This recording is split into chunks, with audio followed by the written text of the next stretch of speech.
Hello जी। कैसे हो सारे? स्वागत है आपके अपने यूट्यूब चैनल सरकारी जॉब्स ज्ञान में। आज के वीडियो से हम एक वीडियो की सीरीज शुरू करने वाले हैं जिसमें हम आपको नई नई टेक्नोलॉजी के बारे में अवगत कराएंगे। जैसे कि आज की वीडियो में हम आपको गूगल के बारे में बताएंगे। अब आप सोचेंगे गूगल के बारे में कौन नहीं जानता। जी हाँ, गूगल के बारे में आजकल सभी जानते हैं, लेकिन जितने भी गूगल के प्रोडक्ट्स हैं, गूगल के लगभग 800 से ज़्यादा प्रोडक्ट्स हैं, उनके बारे में शायद ही हर कोई बंदा जानता हो।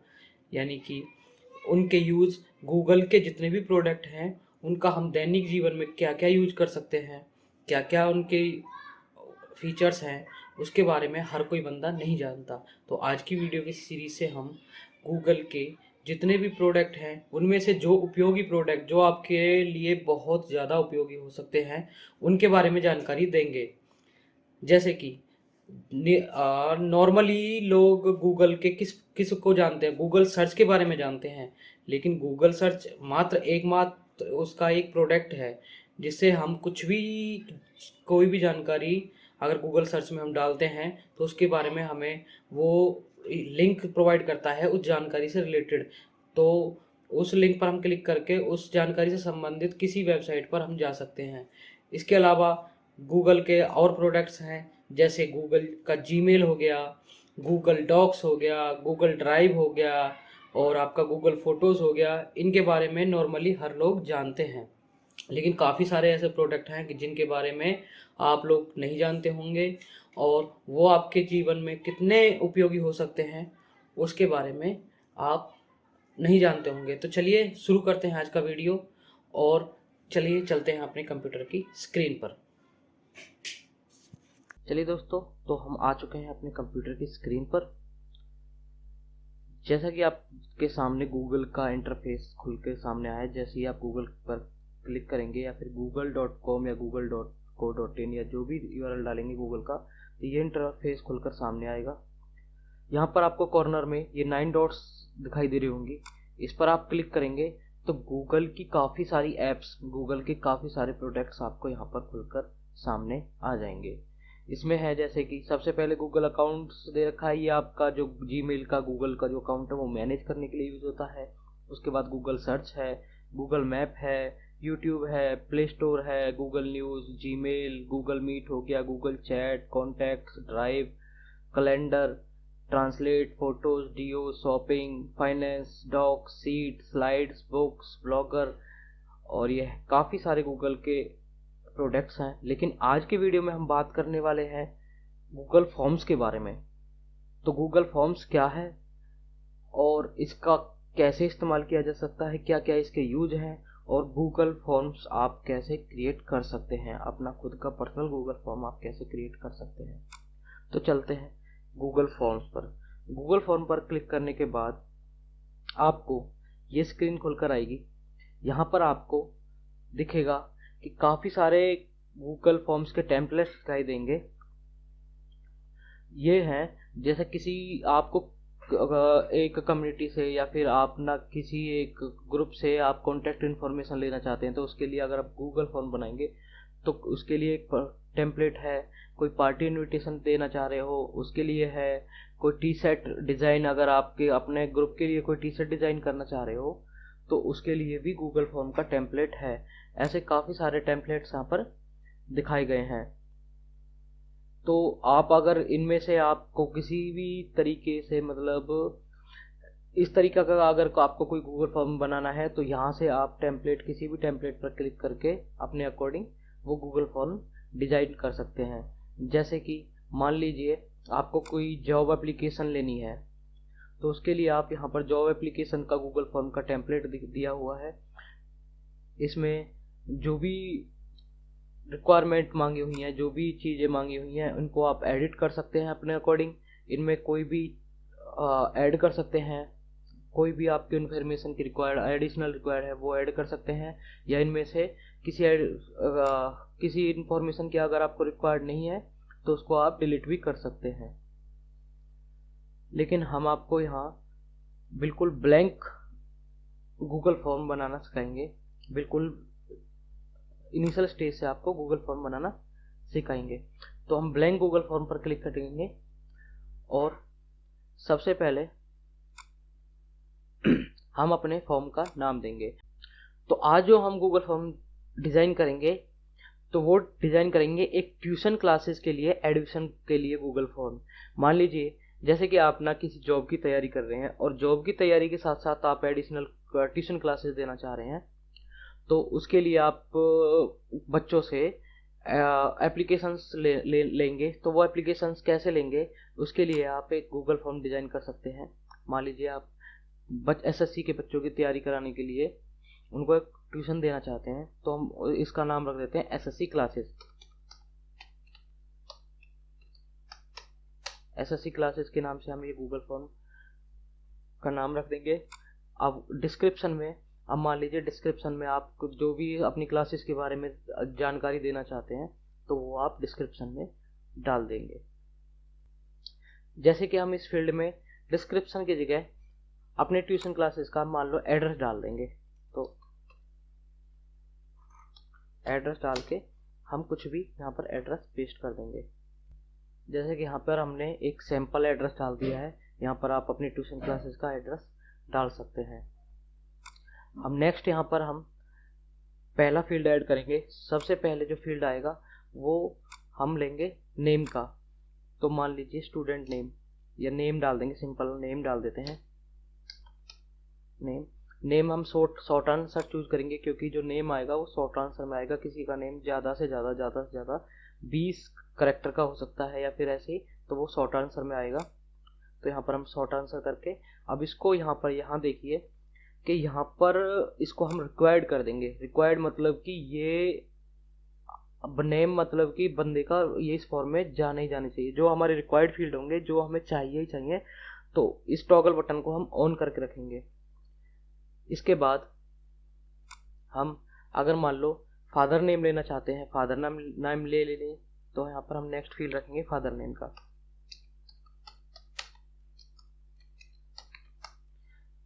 इसको भी हम शॉर्ट आंसर, अब देखिए ये गूगल मतलब कि ये गूगल का आर्टिफिशियल इंटेलिजेंस ने, जैसे हमने यहाँ पे फादर नेम डाला तो ऑटोमेटिकली इसने शॉर्ट आंसर क्लिक कर दिया। तो इसको भी हम यहाँ से रिक्वायर्ड कर देंगे। नेक्स्ट हम एड्रेस डालेंगे, स्टूडेंट का जो एड्रेस है, एड्रेस। अब ये एड्रेस है, देखो ये ऑटोमेटिकली पैराग्राफ में कर दिया इसने। ये गूगल का जो आर्टिफिशियल इंटेलिजेंस है वो ऑटोमेटिकली आप हमारे फील्ड को डिटेक्ट कर लेता है कि हम उसमें क्या डाला है और उसके अकॉर्डिंग वो यहाँ पर रेस्पॉन्स का जो मेथड होता है उसको चूज कर लेता है। चलिए नेक्स्ट फील्ड डालते हैं। अगले फील्ड में हम स्टूडेंट की क्वालिफिकेशन मांगेंगे। तो क्वालिफिकेशन में हम यहाँ पर हम कैसे भी, मान लीजिए एक हम शॉर्ट आंसर भी ले सकते हैं या फिर हम मल्टीपल चॉइस भी ले सकते हैं। मल्टीपल चॉइस में हम जैसे कि स्टूडेंट +2 डाल सकते हैं या ग्रेजुएट डाल सकते हैं, ये मल्टीपल चॉइस में डाल सकते हैं। या फिर चेक बॉक्स भी ले सकते हैं, ड्रॉप डाउन भी ले सकते हैं। तो हम समझाने के लिए आपको यहाँ पर ड्रॉप डाउन लेंगे। अब ड्रॉप डाउन में हम यहाँ पर ड्रॉप डाउन के लिए हम नेक्स्ट क्वेश्चन रखेंगे। यहाँ पर हम चेक बॉक्स ले लेंगे और सबसे पहले चेक बॉक्स में हम डाल देंगे अगर बंदे ने 12th कर रखी है। उसके बाद ऐड ऑप्शन में ऐड अदर करेंगे और इसमें हम डाल देते हैं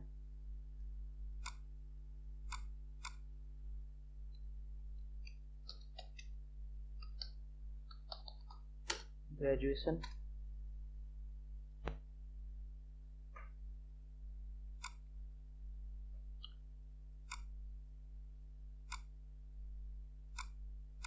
नेक्स्ट लेंगे हम post graduate.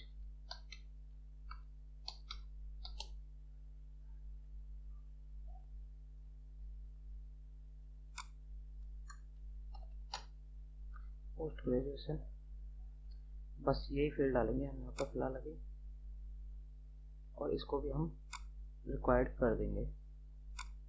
Next option add करेंगे हम। नेक्स्ट ऑप्शन लेंगे हम डेट ऑफ बर्थ का। डेट ऑफ बर्थ में हम ये ऑटोमेटिकली इसने डेट ले लिया है, ये भी हम रिक्वायर्ड कर देंगे। इसके बाद हम नेक्स्ट ऑप्शन लेंगे स्टूडेंट के फोटो का। फोटो, अब फोटो में यहाँ पर हम फाइल अपलोड का ऑप्शन चूज करेंगे।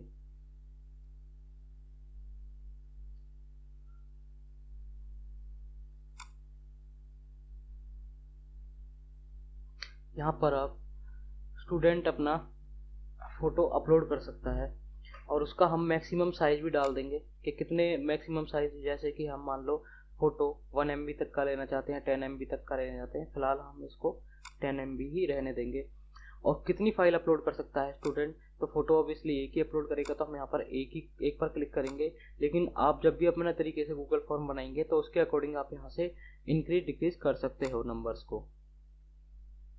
और इसमें ये कोई जैसे आपको ना फोटो स्पेसिफिक फाइल उसमें चाहिए, जैसे मान लीजिए आपको ओनली इमेज चाहिए, तो हमें ओनली इमेज ही चाहिए, सीधी सी बात है, फोटो है तो ओनली इमेज चाहिए, तो हम इसको ओनली इमेज पर क्लिक कर देंगे तो इमेज ही अपलोड होगी। उसके अलावा अगर कोई और फाइल अपलोड करना चाहेगा तो एरर शो कर देगी। और इसको हम रिक्वायर्ड नहीं करते हैं कि अगर मान लो स्टूडेंट फोटो अपलोड करना चाहता है तो अपलोड करे, अगर नहीं करना चाहता तो नहीं करे। चलिए एक और रो जोड़ते हैं। नेक्स्ट ऑप्शन हम रखेंगे क्लास शिफ्ट का। क्लासेस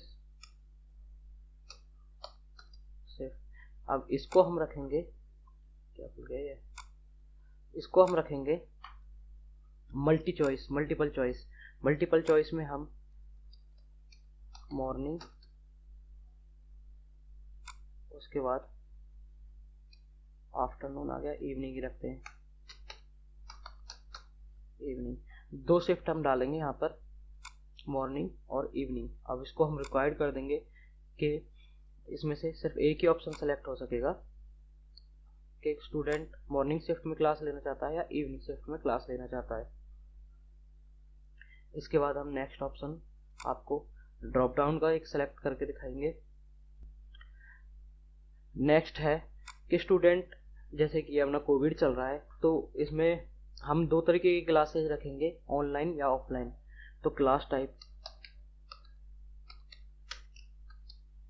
टाइप में हम यहाँ पर मल्टीपल चॉइस की, यहाँ पर हम ड्रॉप डाउन यूज करेंगे, एक ऑप्शन रखेंगे ऑनलाइन का और नेक्स्ट ऑप्शन रखेंगे ऑफलाइन का। इसको भी हम रिक्वायर्ड कर देंगे। अब इसके अलावा जो आप अलग अलग से चूज कर सकते हैं, जैसे इसमें फाइल अपलोड मैंने बता दिया, इसके अलावा आप ना इसमें वीडियो भी अपलोड करा सकते हैं, फाइल में कुछ भी, यानी कि फाइल तो आप कुछ भी अपलोड करा सकते हैं, PDF, जैसे कि मैंने वहाँ पर आपको यहाँ पर ऊपर दिखाया था सबसे, यहाँ पर फोटो अपलोड कराने की, यहाँ पर आपको जैसे ही हम इस पर क्लिक करेंगे तो यहाँ पर आप किसी भी तरीके की फाइल अपलोड करा सकते हैं अपने रेस्पॉन्डर से।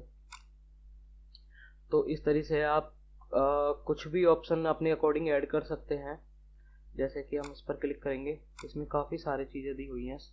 कोई आपको आंसर का टाइप अगर लंबा है तो पैराग्राफ चूज कर सकते हैं, छोटा है तो शॉर्ट आंसर आता है। मल्टीपल चॉइस भी मैंने बता दिया किस तरीके से ऐड कर सकते हैं, चेक बॉक्सेस में मैंने बता दिया, ड्रॉप डाउन भी मैंने बता दिया, फाइल अपलोड भी मैंने बता दिया। ये लाइनर स्केल वगैरह ये चीज़ है, ये देखो, इसमें इस तरीके से आप किसी मतलब कि 2 वैल्यूज़ के बीच में अगर कोई रेस्पॉन्स चाहते हैं तो वो इस तरीके से आप यहाँ से ऐड करा सकते हैं। मल्टीपल चॉइस ग्रिड हो गया, इसमें आपको ना 2 तरीके की रो आ जाएंगी कि एक कैटेगरी होगी फिर उसकी सब कैटेगरी होगी, इस तरीके से आप ऐड करा सकते हैं। उसके बाद आता है आपका चेक बॉक्स ग्रिड हो गई। चेक बॉक्स ग्रिड में आपको जैसे कि कैटेगरी डाल दी, उसके अंदर सब कैटेगरी हमने काफ़ी सारी डाल रही हैं, लेकिन उस सब कैटेगरी में भी हम मल्टीपल चॉइस सेलेक्ट कर सकते हैं। तो इस तरीके से आप इसको सेलेक्ट कर सकते हैं। डेट टाइम मैंने बता ही दिया है आपको, अगर आपको डेट लेनी है, जैसे मैंने डेट ऑफ बर्थ बताया है ऊपर, यहाँ पर डेट ऑफ बर्थ, तो यहाँ से डेट ले सकते हैं। अगर आपको कोई रेस्पॉन्स टाइम में चाहिए कि आप मान लो किसी पार्टी का इनविटेशन डाल रहे हो तो उसमें आप ना रेस्पॉन्डर से आप पार्टी में पहुँचने का टाइम पूछना चाहते हो तो यहाँ पर आप टाइम भी पूछ सकते हैं। तो फिलहाल हम इसको डिलीट कर देते हैं और हम अपने इस फॉर्म को फिलहाल इतना ही रखते हैं। इसके बाद यहाँ पर ऊपर आपको थीम का ऑप्शन मिल जाएगा कि आप किस तरीके की थीम रखना चाहते हैं। तो सबसे पहले हम अपने इसका फॉर्म का हेडर चूज करेंगे। तो हेडर में यहाँ पर आपको देखेंगे कि गूगल की तरफ से काफ़ी सारी इमेजेस प्रोवाइड की हुई हैं, तो आप यहाँ से कोई भी इमेज चुन सकते हैं, या फिर अपनी इमेज अपने कोई लोकल डिवाइस से, अपने कंप्यूटर से कोई अपनी खुद की इमेज भी यहाँ पर अपलोड करके आप अपने हेडर में लगा सकते हैं। तो फिलहाल हम गूगल की इमेज को चूज करेंगे, और इसमें कुछ जैसे कि ये दे रखी है बुक की इमेज। ऑब्वियसली अपने एजुकेशन से रिलेटेड हम फॉर्म बना रहे हैं, तो इसमें हम बुक की इमेज को रखेंगे। ये देखिए हमारे हेडर में ये बुक की इमेज आ चुकी है। इसके बाद हम थीम का कलर रखेंगे। जो थीम का कलर, जैसे इसने ना और इसकी बुक की इमेज के अकॉर्डिंग यहाँ पर थीम के कलर हमको दिखा दिए हैं, लेकिन हम और किसी तरीके का इसका कलर थोड़ा सा अलग अट्रैक्टिव सा रखेंगे, ऐड कर देंगे। ये इस तरीके से इस थीम का कलर आ जाएगा। इसके बाद जो आपका ये बैकग्राउंड कलर है, ये किस तरीके का होना चाहिए, आप इसको वाइट रख सकते हैं, यहाँ पर कोई और भी कलर चूज कर सकते हैं। जैसे हम इसको थोड़ा सा लाइट ग्रीन रखेंगे। इसके बाद नेक्स्ट आता है जो हमारे फॉन्ट का जो स्टाइल है वो किस तरीके का होना चाहिए। जैसे आप इसको कर देंगे, यहाँ पर काफ़ी सारे आपको फॉन्ट के स्टाइल मिल जाएंगे, ये देखिए। तो हम इसको फिलहाल बेसिक ही रखेंगे। बेसिक इसको रखने के बाद आप यहाँ सेंड पर क्लिक करेंगे। सेंड पर क्लिक करने के बाद आपका जो फॉर्म है वो क्रिएट हो चुका है, और यहाँ से आप अपने फॉर्म का यूआरएल प्राप्त कर सकते हैं। यहाँ पर ये आपका लिंक है, लिंक पर क्लिक करेंगे तो आप यहाँ से अपने फॉर्म का यूआरएल ले सकते हैं। अब यूआरएल काफ़ी लंबा है, तो इसको यहाँ पर शॉर्टन यूआरएल पर क्लिक करके यूआरएल को छोटा बना सकते हैं, और इसके बाद इसको कॉपी कर लीजिए। कॉपी करने के बाद आप अपने रेस्पोंडर जिसको भी आप देना चाहते हैं, आप अगर किसी ग्रुप में डालना चाहते हैं तो ग्रुप में शेयर कीजिए, किसी सोशल मीडिया में डालना चाहते हैं सोशल मीडिया पे शेयर कीजिए, या इंडिविजुअली किसी को देना चाहते हैं तो इंडिविजुअली भी इस यूआरएल को आप दे सकते हैं। तो चलिए, यूआरएल तो हमने कॉपी कर लिया है। तो हम यहाँ पर प्रीव्यू पर क्लिक करके अपने फॉर्म का प्रीव्यू देख लेते हैं कि हमारा फॉर्म दिखाई कैसा देगा। तो जब भी कोई रेस्पोंडर फॉर्म खोलेगा तो आपको यहाँ पर इस तरीके से अपना ये फॉर्म दिखाई देगा। यहाँ पर आप रेस्पॉन्स सबमिट कर देंगे। जैसे कि मैं अपना खुद का ही एक रेस्पॉन्स सबमिट कर देता हूँ।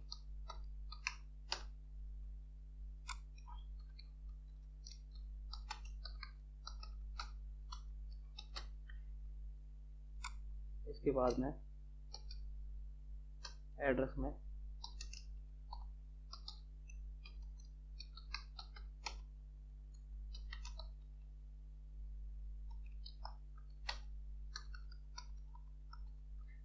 ऐसे ही डाल देता हूँ, और यहाँ पर मैं अपनी एजुकेशन सेलेक्ट करके अपनी डेट ऑफ बर्थ सेलेक्ट कर लेता हूँ। डेट ऑफ बर्थ एक्चुअली रखते हैं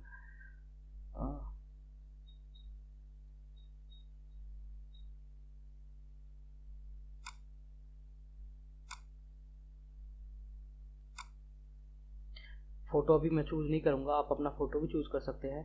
और यहाँ पर मैं शिफ्ट अपनी मॉर्निंग चूज़ कर लेता हूँ, और मैं क्लासेस ऑफलाइन, और इसको मैं सबमिट कर देता हूँ। इसके बाद हमारा रेस्पॉन्स सबमिट हो चुका है। अगर अनदर रेस्पॉन्स लेना चाहते हैं तो यहाँ पर अनदर रेस्पॉन्स भी सबमिट कर सकता है। अब बात आती है कि रेस्पॉन्ड हमारा प्राप्त कहाँ पे होगा। तो यहाँ पर देखो, ये यहाँ पर रेस्पॉन्स का ऑप्शन आ रहा है, तो यहाँ पर हमें एक रेस्पॉन्स मिला है। ये देखिए, हमें यहाँ पर एक रेस्पॉन्स मिल चुका है। अब इस फॉर्म की सेटिंग के बारे में आपको मैं बता देता हूँ।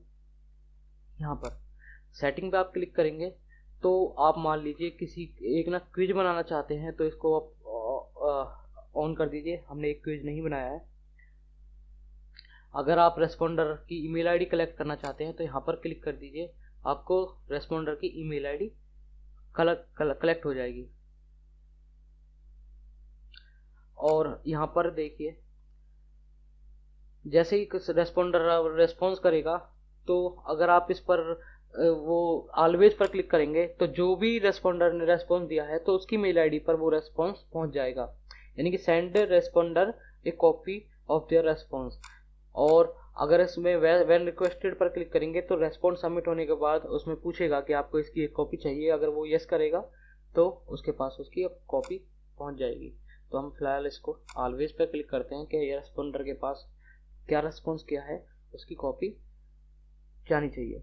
इसके बाद आता है इसका एक ऑप्शन अलाउ रेस्पॉन्स एडिटिंग, यानी कि अगर रेस्पॉन्डर कोई मतलब कि किसी ने रेस्पॉन्स सबमिट कर दिया है और उससे वो गलती से कुछ गलत इन्फॉर्मेशन सबमिट हो गई है और उसको वो करेक्ट करना चाहता है, तो यहाँ पर हम उसको एक्सेस ऑन, इस टॉगल बटन को ऑन करके उसको हम एक्सेस दे सकते हैं कि रेस्पॉन्डर अपना रेस्पॉन्स एडिट कर सके।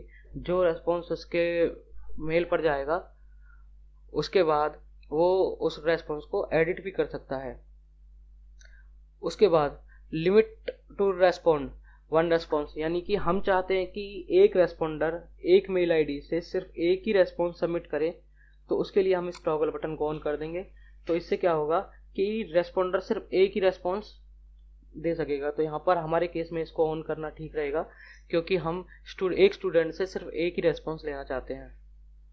इसके बाद हमारे फॉर्म में टोटल फाइल साइज जो भी अपलोड होंगी वो कितनी फाइल साइज होनी चाहिए। यहाँ पर हम 1 TB तक का फाइल साइज ले सकते हैं, लेकिन हम इसको सिर्फ 1 GB रखेंगे क्योंकि हमारा फाइल साइज ज़्यादा आने वाला नहीं है, तो हम ओनली 1 GB रखेंगे।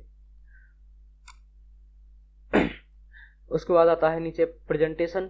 इसमें प्रेजेंटेशन में जैसे कि रेस्पॉन्डर को ना उसका प्रोग्रेस बार शो होना चाहिए, जो भी रेस्पॉन्स सबमिट किया है। तो हमारे पास जितने भी रेस्पॉन्स हो गए हैं तो उसका प्रोग्रेस बार हम शो नहीं करेंगे यहाँ पर। उसके बाद सफल क्वेश्चन ऑर्डर, हम कोई क्विज नहीं चला रहे इसलिए हम क्वेश्चन ऑर्डर को सफल नहीं करेंगे। यानी कि सफल का मतलब होता है कि हर बार क्वेश्चन जो है वो उनके ऑर्डर ऊपर नीचे होके आएंगे। कंफर्मेशन मैसेज, अब जैसे कि हमने यहाँ पर एक रेस्पॉन्स सबमिट किया था तो यहाँ पर ये मैसेज आया था your response has been recorded. इसको हम यहाँ से एडिट भी कर सकते हैं और अपने अकॉर्डिंग कोई भी रेस्पॉन्स हम यहाँ पर सबमिट बटन सबमिट मैसेज हम डाल सकते हैं। तो फिलहाल हम इसको ऐसे ही रखते हैं, लेकिन आप चाहें तो इसको एडिट भी कर सकते हैं। अब इसमें जैसे कि यहाँ पर आपको देखने को मिला होगा सबमिट अनदर रेस्पॉन्स। अगर इस लिंक को हम यहाँ पर, जैसे कि हमने यहाँ पर इसको एक रेस्पॉन्स के लिए लिमिट सेट की थी, तो इसको हम फिलहाल ऑफ रखेंगे। अगर हम किसी से अनदर रेस्पॉन्स नहीं चाहते, अगर हम अनदर रेस्पॉन्स चाहते हैं तो इसको हम ऑन कर देंगे। ये डिसेबल इसलिए हो रखा है क्योंकि हमने ऊपर एक की लिमिट सेट की हुई है। अगर इसको हम ऑफ कर देंगे तो यहाँ पर ये अनेबल हो जाएगा और इसको हम मैन्युअली ऑन ऑफ कर सकते हैं। तो फिलहाल हमें तो एक रेस्पॉन्स चाहिए, तो यहाँ से हम इसको लिमिट को एक रेस्पॉन्स करेंगे और ये ऑटोमेटिकली डिसेबल हो जाएगा।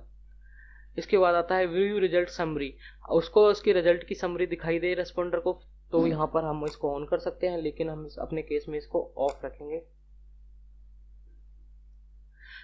Disable auto save for all responses, यानी कि ये ऑटो सेव, जैसे मान लो किसी ने सबमिट नहीं किया है तो वो ऑटो सेव हो जाएगा। यहाँ से इसको हम ऑन और ऑफ भी कर सकते हैं। इसके बाद आता है default form default setting applied to this form and new form, यानी कि जो भी हम जैसे कभी और भी कोई फॉर्म डिजाइन करेंगे तो automatically collect email address by default, इसको हम ऑन कर देंगे। तो हमें मैनुअली वहाँ पर ईमेल एड्रेस, जैसे हमने यहाँ पर ऊपर दिखाया था आपको कि कलेक्ट ईमेल एड्रेस, ये सभी के लिए ऑटोमेटिकली ऑन रहेगा।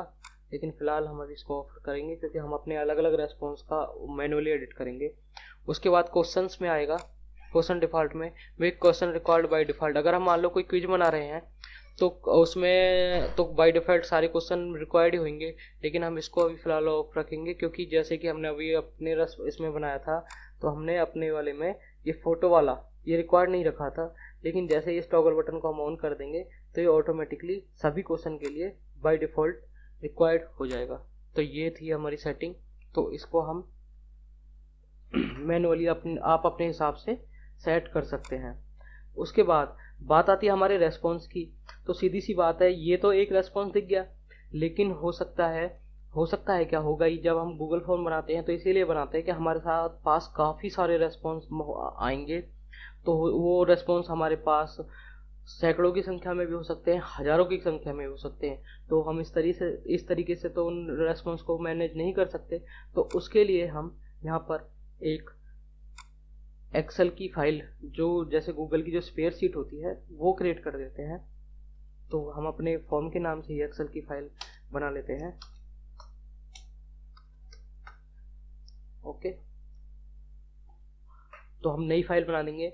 अगर आपके गूगल ड्राइव में कोई पहले से ही कोई स्प्रेड शीट मौजूद है तो आप उसका भी इस्तेमाल कर सकते हैं, लेकिन हम हर एक फॉर्म के लिए अलग एक्सेल फाइल बनाएंगे। तो ये हमने यहाँ पर क्रिएट कर लिया है। तो क्रिएट करने के बाद हमारी ये एक्सेल फाइल यहाँ पर खुल के आ गई।